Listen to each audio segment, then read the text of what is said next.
So, Prince William and Kate have just confirmed something. The palace has apparently been sitting on for weeks, and honestly, the way it came out reveals more than the announcement itself ever could. King Charles's cancer cannot be cured. That's what royal insiders are now saying. And the language isn't just alarming, it's definitive. He will most likely live with this disease until the end, not necessarily dying from it tomorrow. But this condition is no longer being treated as something the palace believes it can overcome. And the strangest part, the palace didn't tremble from noise. It trembled from quiet. Just 5 minutes after the private confirmation reached the royal household, Prince William and Kate stepped forward with an announcement nobody was prepared for. And the way they delivered it essentially rewrote the entire family dynamic right before everyone's eyes. Before we continue, hit subscribe to Crown Watch so you stay informed as this story continues to develop. Alright, so here's where things become truly heavy. Prince William didn't rush toward the moment. He stood before it like a man staring at words that music had the power to divide his life in two. Kate remained beside him, close enough to sense the shift in his breathing, music still enough to let him absorb the first shock on his own. And then came the statement that changed everything. Senior royal duties would now be urgently revisited. That single phrase carried enormous weight, because it signaled this wasn't simply a health bulletin. It meant the palace was bracing for a possible reshuffling of who bore the crown's daily responsibilities. Kate watched Prince William read that final line a second time. His grip tightened around the page, then slowly released music as though even his hands accepted that no amount of resistance could alter what had already been written. That isn't dramatic embellishment. That's the physical response of someone receiving news that restructures their entire existence. King Charles wasn't even present when the confirmation was being drafted. And that music absence hit everyone harder than any spoken warning could have. The king had always been the anchor of these decisions, the one giving final approval, the one whose presence grounded every significant palace move. Now, the monarch's silence became the loudest signal that something profound had fractured behind those palace walls. The sealed health briefing arrived following a private palace meeting. Music, essentially a controlled gathering where trusted medical advisors deliver confidential information before any public message is crafted. A medical advisor, put simply, is a physician trusted to guide official decisions when music or royal health matter affects public duty. That detail carries real significance because the family was no longer dealing in rumors or concern. They were receiving a formal warning, serious enough to reach Prince William and Kate before anyone else entered the picture. That isn't standard protocol. That's emergency response. Prince William eventually set the paper down. He didn't throw it. He didn't talk over anyone. That restraint made the moment more crushing. Kate saw not only the future king, but a son working desperately to conceal his grief before the nation could even begin to grasp what had happened. She knew those words would travel across every screen, every household, every dinner table. Yet she also knew the wound behind them belonged first to a family. A quiet instruction moved through the household with unsettling speed. No unnecessary movement, music, no public denial, and no informal comment from any royal office until Prince William spoke. That directive mattered because one careless sentence music could erode public trust, and one hollow reassurance could make the tragedy feel like a cover-up. The palace wanted control. The family needed time, but King Charles's condition had stripped them of both. Prince William looked toward Kate before the final confirmation was released. She offered no words, only a steady presence, music, and that was enough. The prince understood that once the words left him, the tragedy would no longer be contained within one room. It would belong to the monarchy, to the nation, and to every person standing near enough to the crown to be music tested by it. And as the words left Prince William's lips, the tragedy ceased being solely about King Charles's music health and became a reckoning for everyone closest to the throne. Behind the palace walls, the announcement music landed differently in every heart. For Prince William, it was the sound of childhood fear returning in an adult body. For Kate, it was a call to stand beside music him while everything familiar shifted beneath their feet. For King Charles, it was the cruelest reminder that even a king cannot command time. And for Camilla, music it marked the beginning of a loneliness no title could ease. Prince William stared at the announcement draft, as though the paper had grown heavier with each word. The prince was no longer standing there solely as a son. He was standing there as heir, meaning the next person in line to shoulder the crown when the monarch can no longer do so. That mattered because King Charles's health crisis had suddenly pulled the future closer, not as pageantry, but as pressure. The monarchy needed a steady hand, music, and the future king understood that every eye was already turning toward him. Kate placed one hand over Prince William's music hand, not to stop him, but to keep him from disappearing into his own fear. The princess understood his silence before he could find words to explain it. She knew the difference between duty and grief. She knew when the prince was selecting words for the public while concealing pain music meant only for family. Her composure mattered because if he faltered, the entire room would feel it. King Charles had music made one request before the announcement moved forward. The king wanted Prince William and Kate music to deliver the news. Not a medical secretary, not a palace aide, not some detached official voice. A palace aide, in plain terms, is a trusted staff member who helps oversee royal duties and private instructions. That choice mattered because the monarch wanted the future of the crown to speak as one. He wanted strength, but he also wanted warmth. Camilla received the news separately.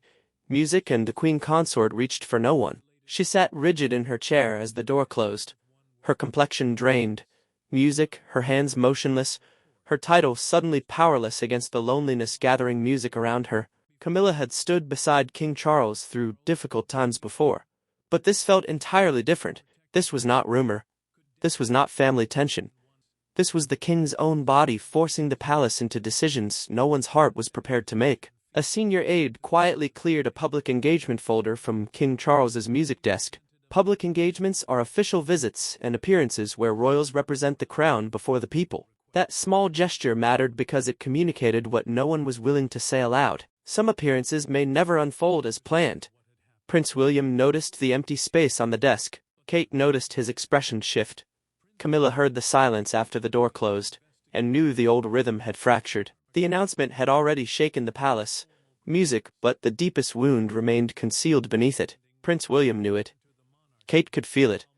King Charles had prepared for it. And Camilla, alone with the truth, began to grasp that the devastating confirmation was only the surface. To understand why this confirmation carried such shattering force, you have to look back to the moment that changed everything. Every royal crisis has one moment that later seems impossible to overlook. This one began, not with a public collapse, not with a headline, but with a private dinner at Windsor that no camera captured. During what was meant to be a quiet family evening, King Charles reached for his glass, paused mid-conversation, music, and looked toward Prince William with an expression that silenced the entire room. That was the moment no one could forget. King Charles had walked into that dinner determined to hold it together. The king wanted music one calm evening, one measured conversation, one opportunity to discuss future royal responsibilities without panic spreading through the household. Future royal duties simply referred to the official work, state visits, music ceremonies, and public appearances that keep the monarchy visible and functioning. That mattered because those duties weren't merely calendar entries. They were evidence that the monarch still had the strength to lead. Prince William noticed the change before anyone gave it a name. The prince had been listening as King Charles spoke about scheduling matters, but then the monarch's voice began to falter. Kate looked across the table and saw his fingers press against the edge as though he was bracing himself through sheer pride. The princess didn't interrupt. She didn't alarm the room, but she understood in that instant that this was no ordinary fatigue. This was the body sending a warning to the crown. King Charles attempted to push forward. He forced out another sentence, then stopped again, and that second pause carried more dread than any confession could have. Prince William pushed back from his chair. Not dramatically, not for effect, but sharply enough that every person in the room heard it. The sound cut through the silence. The son stepped back for one breath, and the protector stepped forward in his place. Kate witnessed it happen. She understood the future king had shifted from concern into action. The dinner ended before it should have. No grand explanation followed. No public statement softened the moment. A confidential medical review was ordered after King Charles withdrew to his private rooms. A medical review means a serious evaluation by trusted physicians to determine what the king could safely continue music doing. That mattered because it moved the crisis from private anxiety into official preparation. The palace was no longer questioning whether something was wrong. It was asking how much could still be contained. Kate later found Prince William alone in a corridor, his eyes fixed on King Charles's closed door. The prince didn't speak at first. He simply stood there carrying the terrible knowledge that a father's vulnerability could become a nation's turning point. The music princess remained beside him, and her silence told him she had witnessed the same thing. Both of them understood the family had crossed a threshold it could not step back from. King Charles's private team began quietly drafting a reduced-duty plan without informing the wider household. That plan meant certain responsibilities could be shifted away from the king to preserve his health. It mattered because every transferred duty would whisper the same truth. The monarch was not as strong as the public had been led to believe. The dinner exposed the fear, but the confrontation that followed exposed the music fractures no one could hide any longer. The palace had weathered scandals, resignations, music family rifts, and public storms, but nothing felt as dangerous as the private confrontation music that followed King Charles's health confirmation. No cameras, no carefully rehearsed balcony smiles, no polished statement to protect anyone, just Prince William, Kate, Camilla, music, and King Charles, in one room with the truth laid between them like a blade set on the table. Camilla demanded an answer before anyone else could settle the room. The queen consort wanted to know why she hadn't been consulted on the wording of the announcement, why Prince William and Kate had spoken first, and why King Charles's condition had been shared with the public with such raw honesty. The health confirmation, the family's official statement about the king's serious decline, mattered because it didn't music simply explain illness. It altered the balance of trust within the palace walls. King Charles sat beside a small table, present but visibly weighed down by the gravity of the moment. The king didn't interrupt at first. He watched Camilla speak, then watched Prince William standing near the door, as though guarding both his father and the future waiting behind him. The prince understood what this room meant. If the family broke apart here, the public would eventually sense it. If honesty became a weapon, the monarchy would bleed quietly from within, Camilla said. The words had made King Charles appear diminished. Her voice carried fear, but it arrived like an accusation. Prince William responded with controlled intensity. He told the queen consort that concealing the truth would have made the family look callous. Music and callousness would have damaged the crown far more than honesty ever could. Kate watched his jaw tighten. She saw Camilla's expression harden. She knew grief was curdling into blame. Kate stepped forward before the confrontation could fully break open. The music princess didn't raise her voice, but her presence cut through the tension. She reminded them that King Charles was still sitting there, still listening, still a person beneath the title. That mattered because the monarchy had already asked too much of the king's body. It could not now ask him to sit and watch his family argue over how much fragility he was permitted to show. King Charles finally spoke through a documented private account, later recorded by a senior household note-taker. The king revealed that he had personally given Prince William and Kate his blessing to deliver the announcement. He trusted them to uphold the monarchy while also honoring the public. The crown, meaning the royal institution, music, and the weight attached to it, needed one unwavering voice. In that moment, the monarch made clear whose voice he believed could carry it. Prince William didn't look triumphant. The music prince looked devastated. Kate stayed close, knowing this was no victory for them. It was a wound. Camilla absorbed the second truth a moment later. Certain royal duties had already been reassessed. Music and some responsibilities could pass to Prince William sooner than anticipated. The queen consort went still music because that was the piece no one had stated openly. King Charles lowered his eyes, and the music room shifted. The king had not only confirmed his trust, he had signaled a transition. Camilla music understood it. Kate felt it. Prince William carried it. And from that moment, the crisis was no longer only about health, grief, or family heartbreak. That realization moved the crisis from emotion into structure. And structure was where the palace music became most perilous. Power inside the monarchy rarely announces itself loudly. It moves through documents, signatures, schedules, and who music is summoned into the room first. After the devastating health confirmation, music one reality became impossible to ignore. Prince William was no longer waiting at the edge of history. He was being drawn into it, and Kate, outwardly composed but clearly shaken, became the person helping him music carry what King Charles could no longer fully shoulder. Prince William sat with the duty folder open before him, but he didn't turn the page. The prince understood what the folder represented. A duty folder is a private collection of schedules, public visits, and official responsibilities. Music prepared for working royals. That mattered because this was not simply paperwork. Every page reflected where the king might no longer appear. And music, every name added in his place, drew the future king closer to a role he never wanted to inherit through sorrow. Kate watched him wrestle with the silence. The princess music understood that stepping forward might look like strength to the outside world, but within the family, it felt like grief dressed in duty. She told Prince William that supporting King Charles didn't mean taking his place. It meant allowing the monarch to define what his remaining strength could look like.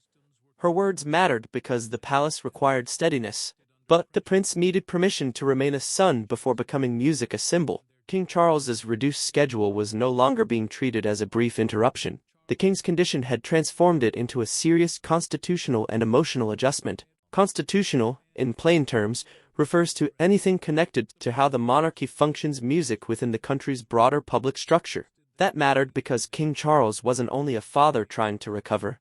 He was the monarch, and every postponed duty raised questions about who would carry the crown's work music forward. A palace aide entered quietly, carrying a marked list from King Charles's office. The aide revealed through a documented household account that the king had already placed Prince William's name beside several engagements before the public announcement. The monarch had recognized his decline earlier than most people around him. He hadn't been reckless.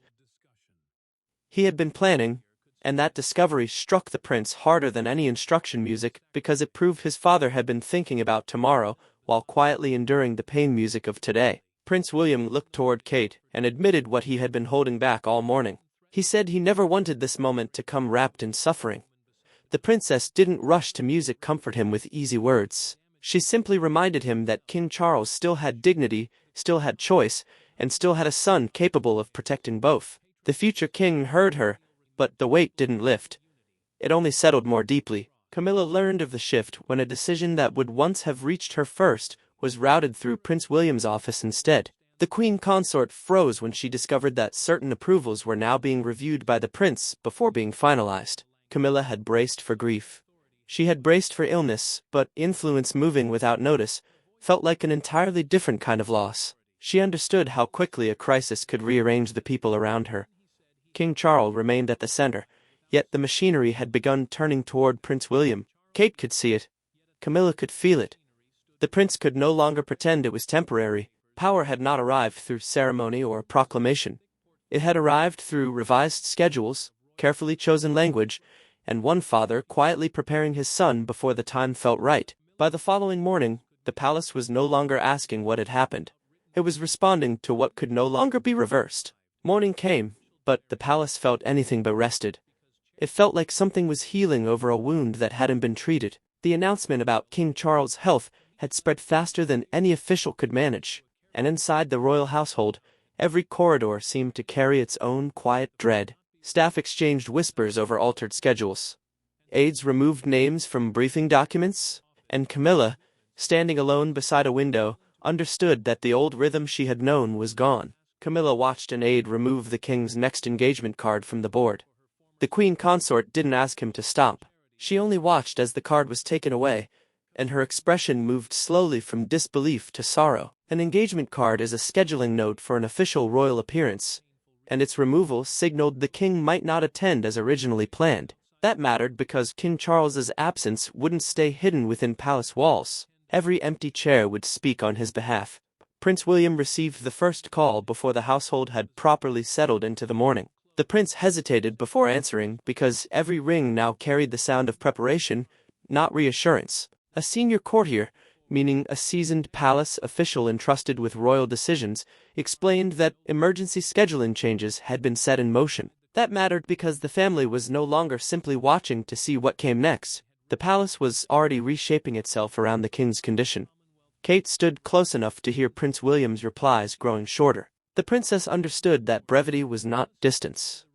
It was discipline. She recognized he was being asked to assume a broader public role, not as ceremony, not as honor, but as an urgent response to King Charles's declining health. The future king was being drawn forward while still trying to stay a son. Kate felt the pain of that divide before anyone else named it. King Charles' reduced responsibilities prompted private calls to senior family members. The king hadn't disappeared from the heart of the institution, but his condition compelled others to act before the public could see the full scope of the crisis. That mattered because the monarchy endures through continuity. And continuity means the crown must appear unshaken, even when the family carrying it is not. Prince William understood this. Kate understood this. Camilla felt it most acutely when another folder left King Charles's desk. The palace quietly prepared two versions of the next public statement. One carried hope, the other carried a far more sober truth. A public statement is the official message released to the nation when the royal household wants to control how events are understood. That mattered because two drafts meant nothing was certain.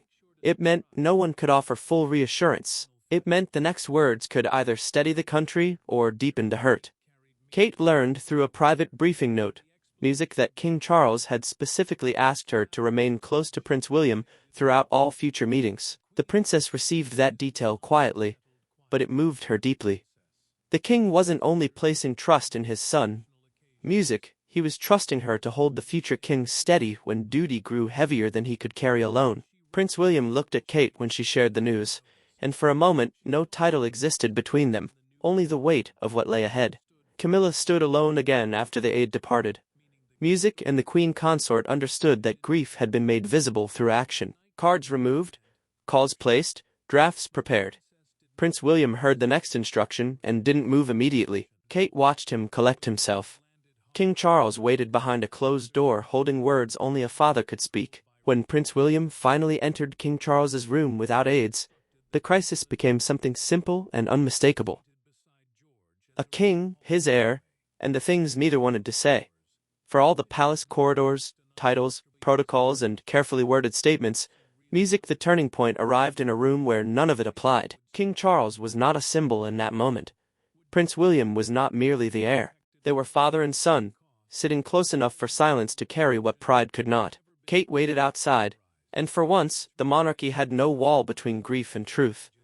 Prince William entered alone because King Charles had wanted it that way. The prince left Kate outside the door, even though every instinct pulled him toward her steady music presence. A private royal room, in plain terms, is a protected space where family matters can be spoken without staff, advisors, or outside scrutiny. That mattered because this was no longer about strategy. This was a father telling his son what the illness had done to him. King Charles looked at Prince William with a gentleness the palace rarely allowed itself. The king knew the announcement had shifted everything, and he knew the future king had shouldered the first blow music in public. The monarchy now had to adjust to a difficult new reality, meaning the family and the institution music had to brace for reduced duties, shifting roles, and heavier responsibility placed on the heir. That mattered because no one could pretend music this was simply a hard stretch of weeks. It was a new chapter, opening through heartbreak. King Charles told Prince William he was sorry, not for being ill, not for needing support.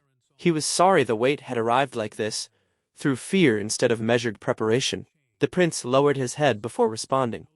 He said he wasn't angry at the responsibility. He was frightened of losing his father inside it. Those words dissolved every layer of royal distance. For a moment there was no crown between them. Music only love under extraordinary strain. King Charles reached for Prince William's hand. The gesture was small, but it held years of everything that had never been said simply. The king had music spent his entire life within duty, and the prince had learned early how isolating silence could become. Now both men sat with the truth music fully exposed. King Charles was still the monarch, but he was also a father, asking his son to find courage before either of them felt prepared. King Charles then shared through a documented private family conversation music, later preserved in palace records, why he had chosen Prince William and Kate to deliver the devastating news. The king wanted the public to witness continuity music carried with compassion. Continuity means the monarchy doesn't appear fractured, even when music one person must step back. That mattered because the people needed steadiness. But King Charles also wanted transparency. He wanted the nation to see what was coming, without feeling deserted by what still remained. Prince William listened without speaking over him. The prince understood that Kate music had not been chosen merely to stand beside him, but to anchor him. King Charles trusted her composure, her judgment, and her capacity to keep the future king grounded when grief threatened to become something unmanageable. The king also made one thing clear. Camilla had to be shielded from public humiliation, but she couldn't be permitted to shape the emotional honesty of the announcement. The queen consort's grief was real.